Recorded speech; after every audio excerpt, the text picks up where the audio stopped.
This video is another in our series on doing things with geometric algebra. For your convenience, the timestamps for the different chapters will be presented in the video description. We'll be following a paper that was uploaded to Vixra a few days ago.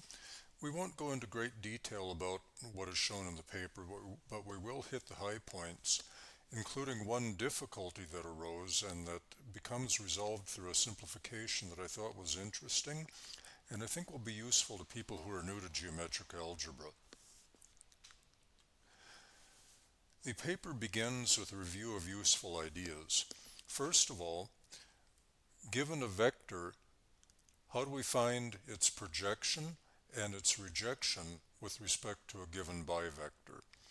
Another idea which is really key to resolving this problem is that the direction of the vector from the center of given sphere to a point of tangency is the dual of the unit bivector of the tangent plane.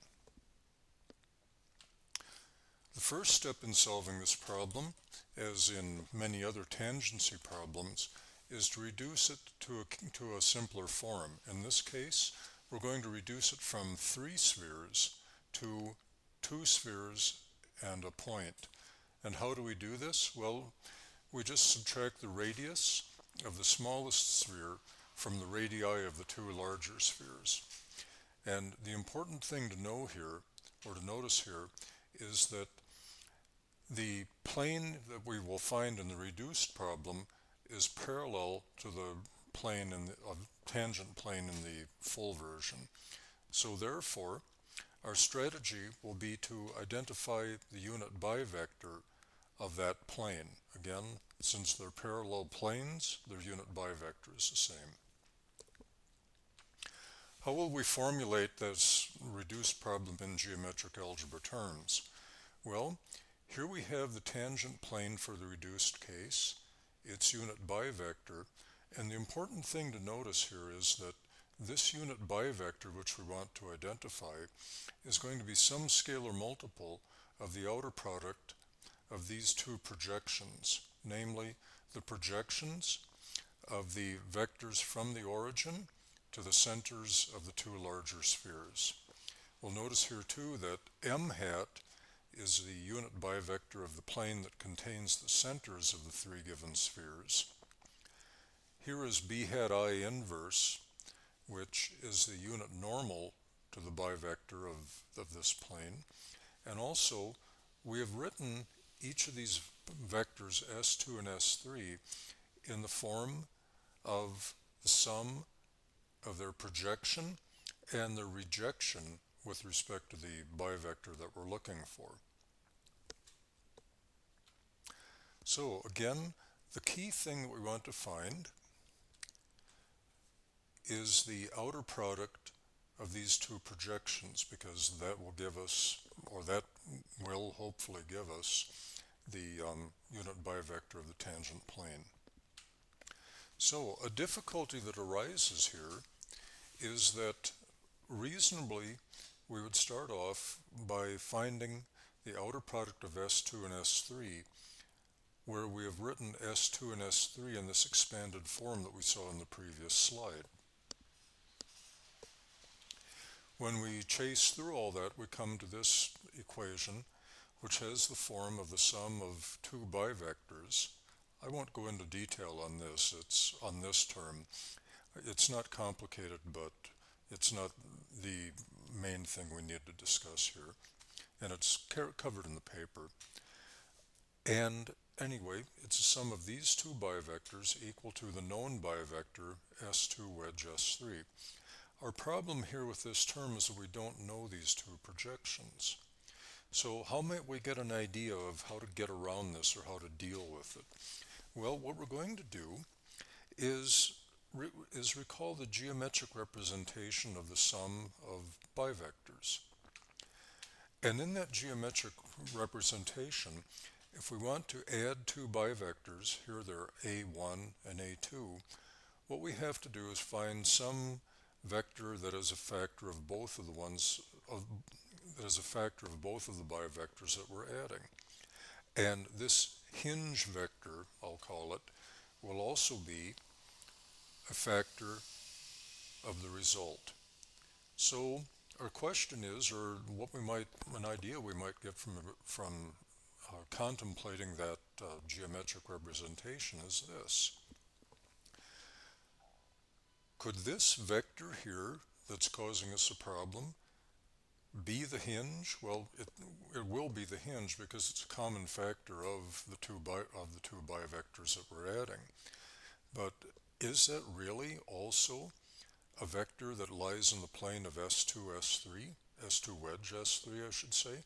Well, yes, and we can see that if we write these projections in this form, which is just solving for the projections in that expanded form that we showed a few slides ago.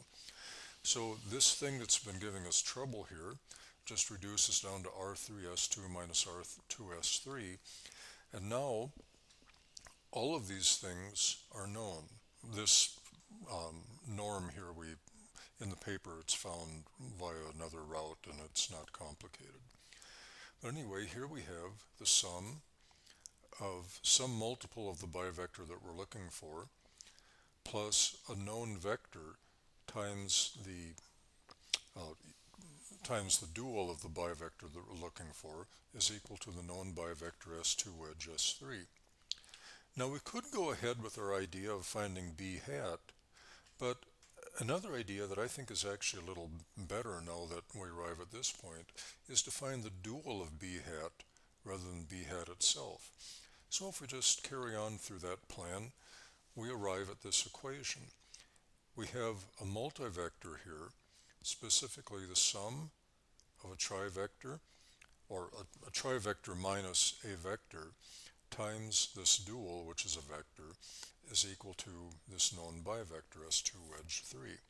So how do we solve for that? Well, we just multiply both sides by the multiplicative inverse of this multivector.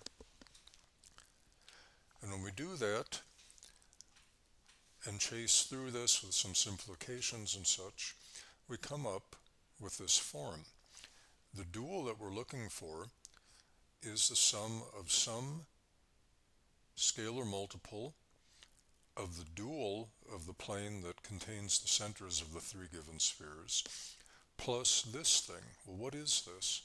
Well, if we look at it, since S3 and S2 are in this plane, the plane of the centers of the given spheres, then any linear combination of them is also in this plane.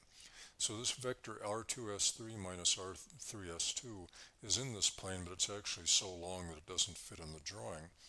But when this vector here is multiplied by m hat, it just rotates it by 90 degrees, which means it remains within this same blue plane here. So what we have is a sum of a vector, or of a scalar multiple of the normal of this blue plane plus some vector that lies in the plane or in this blue plane. So that's the form that the dual that we're looking for takes. And once we know that dual, we can find a point on the tangent plane. And remember, to define a plane, all we need is either the bivector of that plane or the dual of that bivector and any point on that plane. Here is the point it's just at the end of the vector R1, the radius of S1 times the dual. So that came out nicely, and that surprised me. I really hadn't known quite what to do with that problem that we saw a few slides back here, but it all worked out nicely.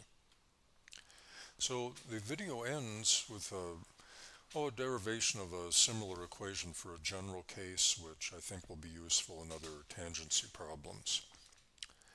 I hope this video has been useful, and I hope that you'll also consider joining the LinkedIn group Pre-University Geometric Algebra, where we're dedicated to preparing instructional materials for geometric algebra.